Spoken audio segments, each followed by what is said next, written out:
1, 2, 3. What are we calling it? Dead by Podcast.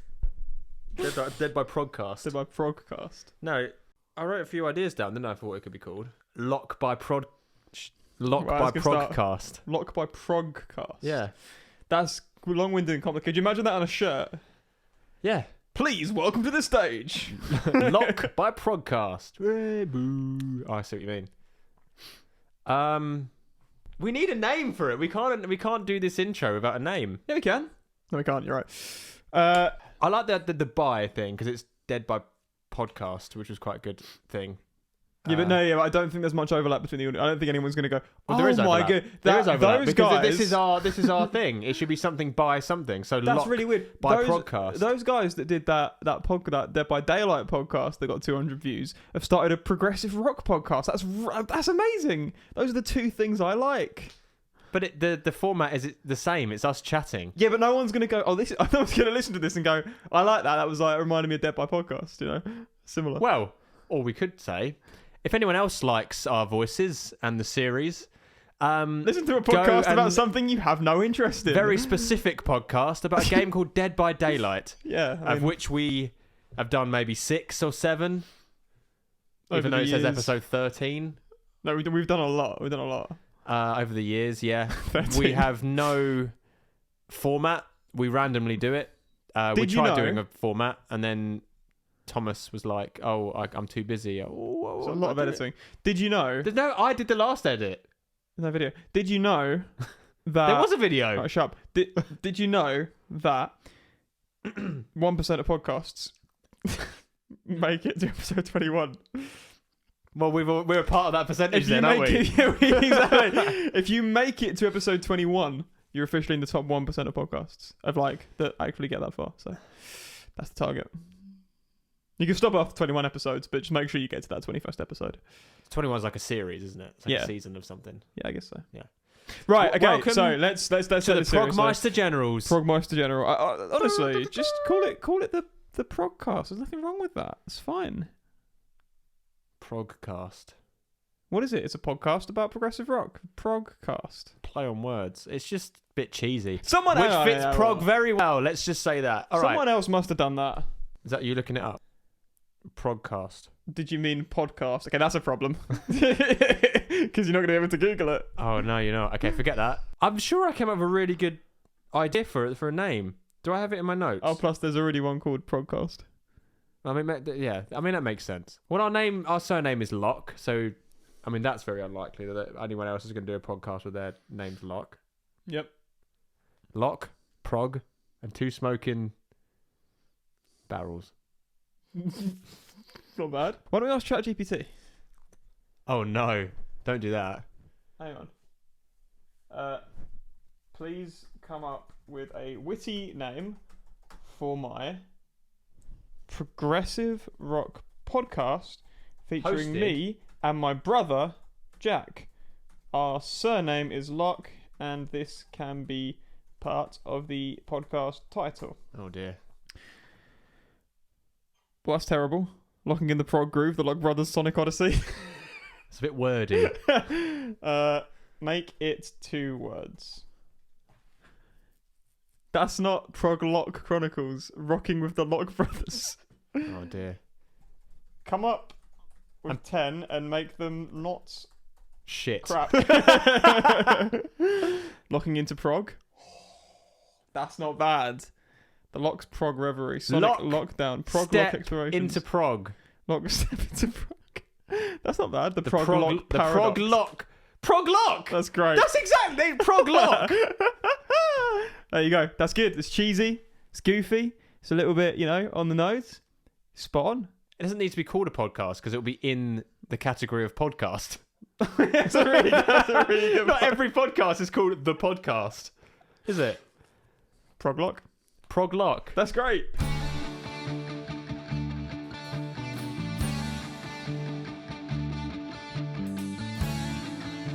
Welcome to the ProgLock podcast featuring me, Jack Locke, and me, Tom Locke. You were debating whether to go Tom or Thomas. Yeah, I hesitated. I wasn't sure. I thought you were going to say no. It's cemented in history forever. Basically, we're like, we were 20 somethings. I'm now 30, which is very weird to say out loud. Yeah, it's true. You are Tom Lock. yeah, Tom Lock. I'm 25. Oh shit, yeah, you're not 26 yet, are you? No. Keep thinking I'm 4 years older than you, but you are. Yeah. Anyway, point is, we're babies really in terms of the prog listener. I feel like we're quite the demographic that's I think quite a small percentage of our age group. Not so much true when you go to like see Dream Theater live, but yeah, but that's because they're quite metally. I think Yeah. that attracts a younger audience. this past couple of days, Tuesday and Wednesday, I've been in London to watch Big Big Train and Tiger Moth Tales matinee, and then Big Big Train again, and also Dim Grey was supporting on the Tuesday night. That's a really weird order of giving those titles, but there you go. And I definitely. It sounds like Big Big Train played 2 sets. They opened, and then there's a few others, and then they came back to the stage. This was 2 different nights. Yes. Yeah. Dim Grey and then Big Big Train, and then a matinee performance from Tiger Moth Tales, followed by an evening with Big Big Train. Anyway, my point was going to be that I'd certainly felt like I was probably one of the youngest people there, except for a couple of younger guys that I presume would dragged there by their parents. Savage. Because you do get that, don't you? You go to a thing. It's like, well, I was saying to the guys outside the pub, you can always tell like. The closer and closer you get to the venue, the more like bearded middle-aged men appear. That's how you know. You feel in sort of safe and secure hands, really, don't you? Because you just think they're not going to do any well in a fight, so they're not going to try and fight you. They might sit on you. Oh, they're overweight as well. Well, some of them are, but Yeah. that's a problem. That's fine. Okay, You know. just get that out of the way. Yeah. Anyway, yeah, I thought we'd just say basically how we found prog, because we're quite like I say, we're quite I would have thought it's quite a small percentage of the age group that actually listen to prog, and so how we got into it. And to be honest, when I was younger, at 14, I got really into Guitar Hero Metallica, and it's really interesting because I really like one of their riffs. I think it's called "That Was Just Your Life." And through that, I remember our dad going, "Oh, well, you might like this riff." And it was a Dream Theater riff. It was Black Clouds and Silver Linings. What's the first track on that? Nightmare to Remember. Yeah. And the riff is very, very similar to that. It was like doing do. That's like that. It was quite similar. And I sort of thought, oh, that's like Metallica. And then I was like, yeah. Surely I'll you're listen not, to that you're again. not trying to say that Dream Theater might have had taken some inspiration from Metallica. Surely not. No, because no band anywhere has taken inspiration from any other band that came before them. Yeah, As I Am is a wholly original song. Yeah, it is. Yeah. It's called As I Am. Yeah. Well. Yeah. Anyway, that's how I sort of did it, and then I just sort of thought these bits are really cool. This is really cool, and then just got more and more into it. And then I followed Mike Portnoy because I thought it was an amazing drummer, and I'm a drummer myself. And then I found Neil Morse through Mike Portnoy, and then I found Roy Stolt, and it was transatlantic. But then obviously the Flower Kings, and I thought, oh, this is quite cool. This is different. It's really laid back, but intricate and just relaxing music. But it was always really positive about stuff. And that's the thing I think I've realized recently is a lot of music at the moment talks about real life aspects, and a lot of prog does as well. But I really like the idea of music being able to take you on a journey into like a different world, and especially Neil Morse with the whole with the religious side of him. It kind of takes it away from everything you see every day and into like a new amazing world that I think's and that's what I've taken from it. Anyway, I really love it. That's how I got into prog. Anyway, That's quite interesting. That I think when you said, "Oh, let's say like, how do we get into prog?" I was thinking, "Oh, well, we'll just say, oh, our dad liked some songs and albums." He's not even that into prog by his own admission, but like, well, he didn't used to be. He's definitely into it more now. Yeah. But he just likes some bands that they happen to overlap quite a lot with prog. But actually, interesting story, because like obviously for you it was like Guitar Hero and then Metallica. It wasn't like he was just like, listen to this. This is the right music to listen to, you know. Because you were into like Akon and Pink and oh my god, yeah. Well, the first album I ever bought was Eminem. Yeah, the Eminem Show. And then I liked Akon in college, and then but then I started growing away. Like I heard Green Day, American Idiot, and I was like, that's really cool. And then through that, I also liked, because it was sort of like rappy and sort of moving into that sort of thing from like Akon and all that stuff. Pain of Salvation. And then obviously they're quite proggy, and especially recently, and it's everything links, and I just always slowly started drifting across to that side of it. So for me, do you know the story of how I got into? No, but It's I quite remember interesting, you 'cause used to really like Coheed and Cambria. Right. Okay. So that's actually a little bit further along. So first experience, I think I was probably about 4 years old. Metropolis Part 2 was a recent album. So I was born 1997. That was what, 1999. Yeah. So it was probably only like 2 years old at that point. And our dad, 1997 plus 2 is 1999. there you go, brilliant. So I was like super young, and I remember the album art. The album art is etched into my mind because of this story. Our dad. Were you not scared by it at first? No, but this is what I'm saying. Yeah. He shows me the album art, and I'm like, oh, that's horrible, that's scary. And I think I was like, There's someone's face. I was close to tears, and he said, yeah, well, the album is about a murder, and the guy every time he goes to sleep, every time he goes to sleep, he sees the murder happen. And I'm like, oh, that's horrible. And then he played me the bit at the end of the album. What, the screaming? The screaming and, open your eyes, Victoria. And I like had, I had nightmares about it, honestly. I remember having nightmares about it and like crying. And that album art was etched in my memory forever because of that. Good parenting. It was great. But no, the actual reason that I got into that I started liking Prog in the first place was that we went to like a dinosaur park thing, and they had tons of animatronics. You know the story? No, you were there. Well, yeah, but I don't know. Right. Well, this is going to start to make sense as I go through it. And there was a light show. Ringing any bells now? And do you remember what music they played for the light show? You went into this room, you climbed up, you got strapped into a seat. And do you remember the music? No. It was Jeff Wayne's War of the Worlds, the first track. Do. Yeah, exactly. Oh my god. And as they came on, had all these lights going, it was incredible. And I came out of that and I was like, that was so cool, it was so good. And our dad said, oh yeah, I've actually got that album. And I was like, what, you got the light show? And he said, no, this song is from an album. And we got back from that holiday a couple of weeks later, probably. I remember one time he was like, right, I'm going to put that on for you if you want to listen to it. So I was like, yeah, cool. So he puts the record on. I remember it was in the front room. He puts the record on, gives me the vinyl, the package to hold. And like I sit down against the wall and he plays the first song. And I'm like, oh, that was really cool. He said, no, you're listening to the whole album. And I'm like, what? I don't want to listen to that anyway. He said no, Isn't trust double me. disc? Is that it's 40 minutes?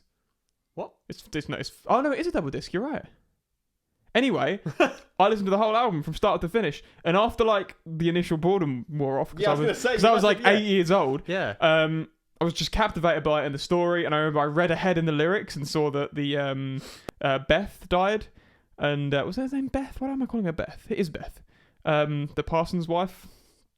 Or daughter, whatever it was, she dies. She gets crushed by a thing, and then like the journeyman comes back, and it's like all these story stuff. And I was like, this is incredible. I need to have more albums that are like tell a story. And they all link together. And the next thing was Coheed and Cambria, which you were obviously into. But yeah, I had that live DVD which had like the first 4 albums, and they did 4 nights in a row. Yeah, I think I liked it because of the music video for Feathers, where she traps them and then eats them, grinds them up. Yeah, no, I don't even think I've seen that. And I remember the little bit of Claudio saying, "Please don't eat me." Oh my god! Really goofy now, but that really scared me. Anyway, that got me really into it, and that obviously telling a story, and I ended up getting all the comics and reading all the comics and getting into the story, and from there, Neil Morse from a Dream Theater. Dream Theater, yeah. And then from Dream Theater, obviously same as you, Mike Portnoy, to Neil Morse, Transatlantic, and then Neil Morse to Spock's Beard, to Nick DiVigilio, to kind of Big Train, and like similar it's crazy, things. isn't it? It's almost like that thing of it's about who you know, and it is because you even listening. Like I followed Mike Portnoy around. I was like, what the hell? Like this is incredible. His drum kit looked incredible. The way he played, how cool he looked on stage. Like I've taken a lot from that in my own career, which we should move on to really, because this is just supposed to be a quick little thing. But so my background is actually I'm in a punk band.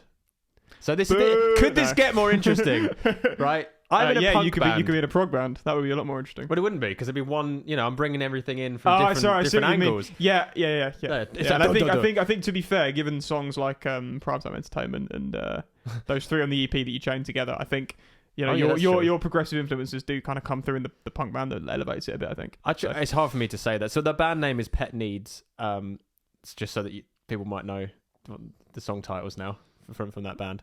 But yeah, so that's what that's what I do at the moment. But I've always wanted to be in a prog band, and I'm actually about to start just creating my own stuff. I don't think you've not really highlighted that, but that is your job. Like you're touring. Yeah, and like see, that's doing another albums. thing. You're a professional musician. It's not just the thing you're currently doing. I should really talk about this because you said it's what I do. It's like as if that's what I'm doing at the minute. Like that's the thing I'm into at the minute. But that's actually your job. No, yeah, that's my job. You're a professional musician. Yeah, I am. Yeah. I've toured around the world. Really, we've been to America twice. We're going there again in a month's time. Been around Europe 3 or 4 times, around the UK. Yeah, we're doing really well. But it's the point of it was, I've experienced a lot of different music and people. But yeah, I'm in a punk band, which is like, I feel like the polar opposite to prog in many ways. We won't go into that. I think everyone knows what those things may be, but we can talk about that as we go through different episodes. But I've written like a little list down of maybe why I like certain music and stuff.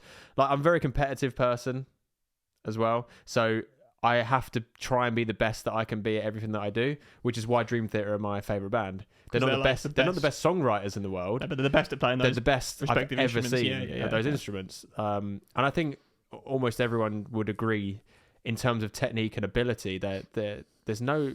I couldn't think of anyone better apart from these classical musicians. Well, it's a different kind of Dream Theater is really weird because it is metal music, but there's also an approach that is more like classical music, isn't it, where they're trying to perfectly replicate these pieces, and if they don't, then people get upset by it. Whereas if Neil Morse makes a mistake or like flubs a lyric or something, you sort of laugh it off. You don't really care. Yeah.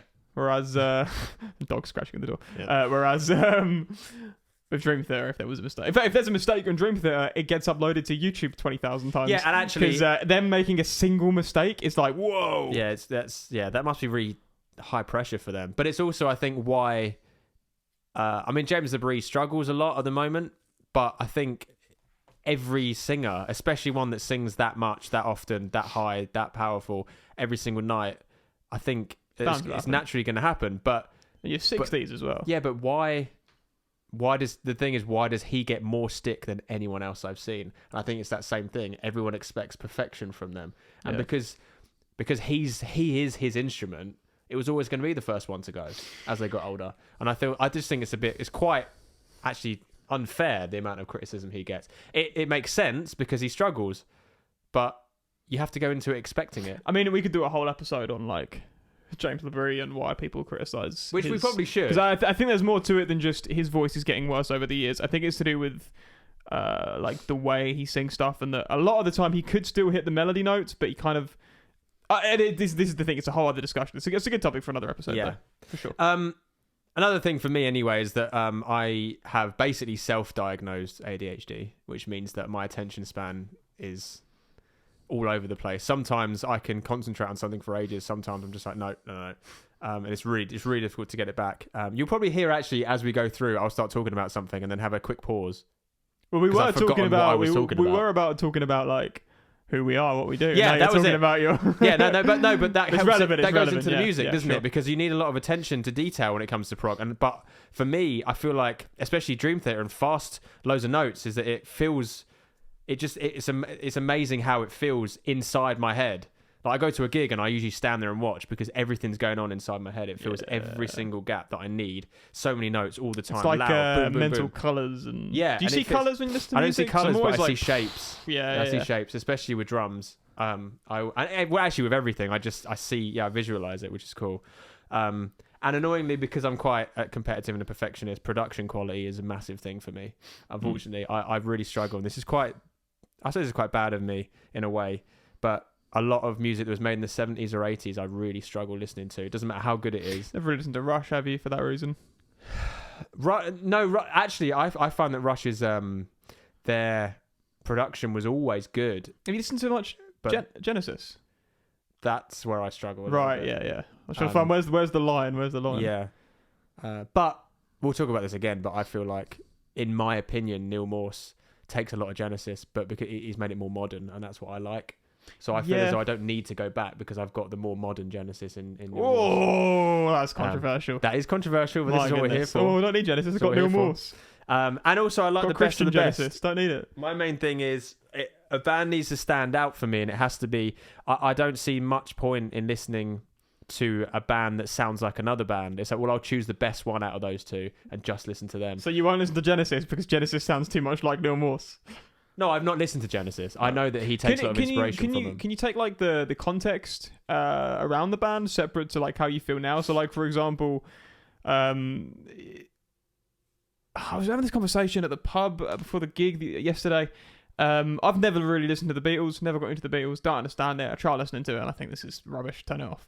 But he was saying is that like what really, really important about understanding the Beatles is understanding the context behind it. That like no one was doing this. They wrote, well, the claim was they wrote the first ever prog song, and that they like really revolutionized the industry. And it's really hard to see that like 50, even 60 years later. Because it's really hard to get into that mindset. You can like intellectually understand the context, but you can never fully like emotionally understand the context. You can't go back then and experience it for the first time. Do you think you can, or do you struggle with that as well? You can't go back and listen to it for the first time, even if you've not heard the album, heard the music. No, 100%. Because like we've said, so many bands. Again, we're talking about Neil Morse. The amount of times they've gone, we're doing like a Beatles style song. It's like, well, I can't go back now and listen to the Beatles for the first time because I've already heard their version of it, if that makes sense. And there's loads of other bands as well that have taken a lot of inspiration from the Beatles. I'm the same. I can't listen to the Beatles because, again, my attention span just disappears. I know there's other things that are technically better for me out there.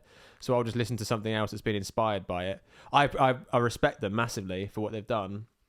I understand, yeah, that revolutionized a lot of stuff, but for me, I wouldn't go back because I already listened to stuff that I think is better. Yeah.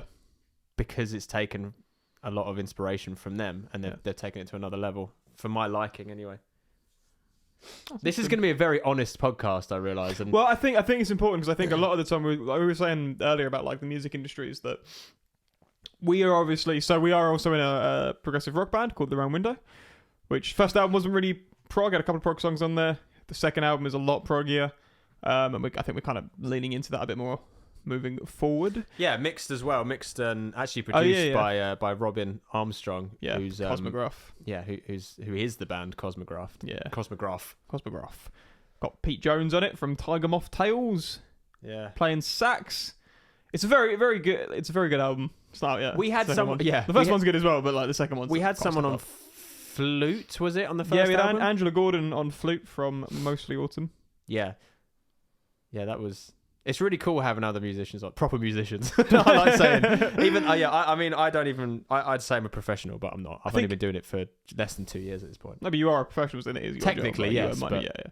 I just want to say on the honesty point that as a result of that, we are making connections and we are getting to know people, and we need to walk a careful line to not be overly honest, I suppose. But at the same time, I feel like there's a sensitive way of doing it, and I feel like a lot of the times you pick up a magazine, you see reviews of albums or shows or films or whatever, or games, and it's all positivity. Because if they say something negative, they're burning bridges. Right? Yeah. Whereas if I think something's bad, I'm just going to go up and say, yeah, I'm not keen on that. Like, I'm not going to say it's objectively bad. But I think that's a really important thing, is that when we do this podcast, we don't want to be just saying we like things that we don't actually like. Yeah, but it's also, I don't know, it's also making sure, that we don't... It's not about being too honest. I think we just be as honest as we are. Like, I feel as though because we are musicians ourselves, we respect everything that's gone into it, and that's the thing. That's why I think this is unique, because we are young. We have a different perspective on what we listen to and how we listen to stuff and why we listen to it, but also we've got both sides of it. We're fans of so much music, but we're also vulnerable ourselves and know about the vulnerability of creating something and putting it out there. Yeah, for sure. We know it. It's going about it in a sensitive way. That you're not being a dick. You're just saying, look, this isn't my cup of tea. But I would usually explain why. Yeah. As well, I don't like this part of it. Or because of this. Great example would be Roy Stark's guitar playing, for example, with the transatlantic stuff. Well, that's more. It's almost fact that, because I really like. No, but the point is. But that's his style. No, but you can tell there. Look, when he records it, it's improvised, which means that he can't replicate it because he doesn't know what he's done. He has to relearn a million guitar notes to play live. He will improvise live. which is But great. I don't like that. That's the thing. That Doesn't mean is he's a an bad issue. guitar player. It means it's not my kind of thing. I But want it to why? be precise. But why is that? Is that because you're expecting the notes to go from here to here? Exactly. And when it doesn't, it's like, oh, I don't like this. I've memorized the solos. Yeah. And I'm listening to a song. I know the solo. I know which the big note, the crescendo is going to be, and I'm waiting for it. And if it doesn't come, for me, it's like, oh well, that didn't really go anywhere then. And he's a fantastic guitar player, really good at improvising, adds tons of stuff. But Neil is very precise. Mike Portnoy is very precise. Pete Jarvis is playing bass. That's savage. No, but I wouldn't know if Pete was playing the wrong thing because I'm not a bass player. I don't really listen to the bass that much. See, I do because What I'm he does, because I'm a you're drummer. a drummer, yeah, I will exactly. focus more on the bass. Yeah. Yeah. I'm a keyboard player, by the way. The reason why I said about the fax thing is because he struggled a lot on the latest tour. Yeah. And personally, I believe it's because he improvises so much.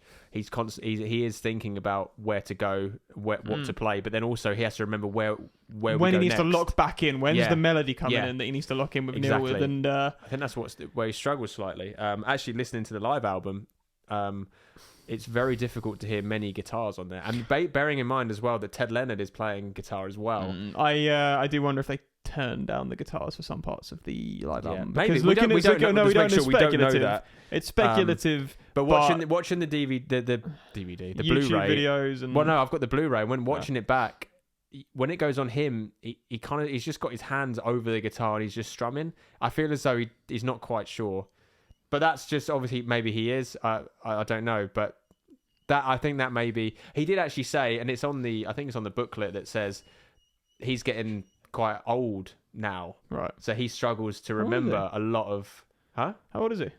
I don't. It's late 60s. This is actually a really good point because I think I didn't realize he was the oldest in the band. Oh, is he? Yeah, I thought Pete Jarvis was. But yeah, so that's was. it. He is older than the others, and he's just saying like he does struggle to remember a 3-hour show. That's perfectly reasonable. Absolutely fine. Yeah. Musical memory is one of those things where you can be the most proficient guitar player in the world, but you haven't got the musical memory. I've forgotten who it was. Someone was saying something like they think John Petrucci is like the greatest musical memory ever. Where if someone was to go up to him and say like, oh. Or no, it might be Mike Portnoy saying it. You could have just said to him, "Oh, tonight we're going to play this song from 30 years ago." Instantly, he'd know exactly what to play. A lot of people around him have praised him for his memory, and he's very, very smart in terms of memorizing things. But don't you think he's quite robotic? Not that's a bad thing. Robotic. Fits Dream Theater. You just said Mike. Sorry, John Petrucci. No, I don't think so at all. You don't think so at all? No. He plays it spot on, but he doesn't. I don't feel like he ever gets into it. He's improvised. Do you not remember when we saw them in London? We did two nights in a row. Do you remember for the last DVD? And there was a thing in the presence of enemies. He improvised a lot of the solos, which aren't on the record at the beginning. And there was one part he did which was really cool with a whammy bar, his whammy bar thing. I always remember going, "Oh, that was sick," and that was different every night. So I feel as though it's not a case of he has to play everything right. Like on the record, I think he will. But why? Because he's written. I think every note counts. So he shreds a lot, but he does every note. I think counts. Everything's musical. It's never off. Yeah. Which is again moving on to another band from Mike Portnoy, Sons of Apollo. I don't like the guitar solos. To me, they just sound like they're shredding for the shredding sake. Yeah. And they sound really off and not musical. Not much of a melody. But that's the difference. They're both amazing guitar players, but that's where Petrucci comes into it.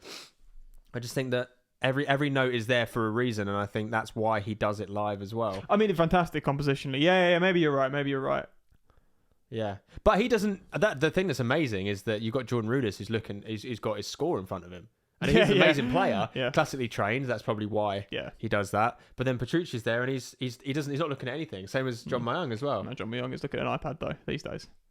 Oh, we did see that. Yeah, last time we saw him. Yeah, he did. But well, it's not a shame. Well, no, it is. It's not a shame. It is a shame. He doesn't move from his position anyway. No, but to be fair, he still was walking around during Pull Me Under and stuff that he knows really well. But it just seems weird to me The song he's been playing for 40 years. Yeah, no, I know, but it seems weird to me that in previous tours he could play a 3-hour show without looking at thing. And now I know he's never been really. I know he's never really been. Maybe it is age. I know he's never really been one for band interaction, but to now see him standing pretty much fixed in place, staring at an iPad for the whole show is a bit of a letdown for me. When he never used to do that. Yeah, well, again, he was younger. This is being honest, by the way. This is being honest. This is my genuine opinion. It's not sugarcoating it. John Young is a fantastic bass player. I've already explained that. He's a brilliant performance. There may well be a very, very genuine reason why he's been looking at an iPad. Maybe he's not. Maybe he just has an iPad for a couple of memory things. Maybe even the set list. And because he's not like particularly doesn't really interact anyway, does he? Maybe he still feels awkward up on stage. Maybe he just happens to be looking at the screen without really thinking, oh, this looks like I'm reading from an iPad. Maybe he's filming himself play. But why would he be staring? You're playing a show. You're playing a show to 1,000 people. Like, yeah, maybe. Or maybe he's not looking at it, like you say. Maybe he's just playing, but he's looking down the whole time. That's absolutely fine. Everyone's talking about James Debris. No one's focusing on John Young's no. No. Let's not get into that. No. Yes. Anyway, yeah, this is how this discussion is going to be. This is a great example, great little example. We've covered a few interesting topics, and we're basically, the plan of going ahead is a lot of the time we are going to listen to an album ahead of time, make notes, and discuss it together. We are going to do the occasional one where we listen to the album there and then for the first time. Yeah, going to give it a try. So we'll try and keep current, but obviously with our schedules as well, it's quite difficult to do that. But we've definitely, we've looked up in the pipeline. For example, the Molly Baron album comes out tomorrow. Molly Baron? Yeah. I have no idea what that is. It's based, they're like Canadian French with the Irish. What is it? Irish Are they singer. Canadian or French? It's the same thing. French It's not the same thing, is it? French Anyway. Canadian. Did you say Canadian? Canadian. Canadian. French Canadian. French Well, Canadian. they're French. They're from Canada. They're French, but the Canada. singer's Irish. I don't from know. Baba. No, they're not Canadian. I'm thinking of the other band. Canatonian. What's the other band that I listen to? I can't remember. They're French Canadian. What does that mean? Is that a thing? Is that actually a thing? Am I being stupid? Is French Canadian a thing? In Canada, they speak. I know they speak French, but you wouldn't call them French Canadian. You'd call them Canadian. You would. Well, no, because they're not French, are they? They're Canadian. They've got an accent. They've got a French accent. Doesn't mean they're French, though, does it? Oh my goodness. They're not Spanish in Mexico. Wow. Oh, no, that's a different language anyway. Trying to look at the people I'm actually talking about, so I don't seem like an idiot. No chance of that. Yeah, Molly Baron is the French band with the metal band. You do know the metal band. Yeah. He knows who I'm talking about. Yeah, the metal band. That's useful. Thank you. They're not really prog, but they've been going into the sort of. They're from in. That's a great start to the podcast. It's not really prog, but we're gonna cover it on our prog podcast. Basically, the format of the show technically everything fits in. That's Mystery. True. That's the band I'm thinking of. Mystery. Nice. Yeah, okay. We're gonna like prepare some stuff. We're gonna listen to some albums separately, and then talk about our like thoughts on the album. We're also gonna, in some cases, go through the album live on the air, pausing it, reacting to it, having a sort of commentary over the top of it. Yeah. Fair use, transformative. Thank you very much. Yeah, there's lots of little things planned. Might even try and get some interviews with some people if we can. But to start with, we're just going to kind of give our opinions and have a natter about it, and hopefully give a bit of a different perspective to some of the other progressive rock podcasts, due to our kind of demographic being quite different to what you'd normally expect for fans of progressive rock. But there you go. I think they call it a niche. A niche. That's it. That's our niche. So tune in to ProgLock. Yeah, nice. Sorry, is that what we called it? Yeah. That's what I was looking over on the screen. That was what we called it, wasn't it? Yeah, to tune into ProgLock every time it's released. It will be once a week. Yes, that's the idea. Anyway. Right, we're going to go and record the first episode. This is the first episode we talked about. The official first episode of an album. Let's go. Good night. Wait, how are we going to sign off the episode? Good night. No, it's good night. Well, it's dark outside. And we'll see you in the next one.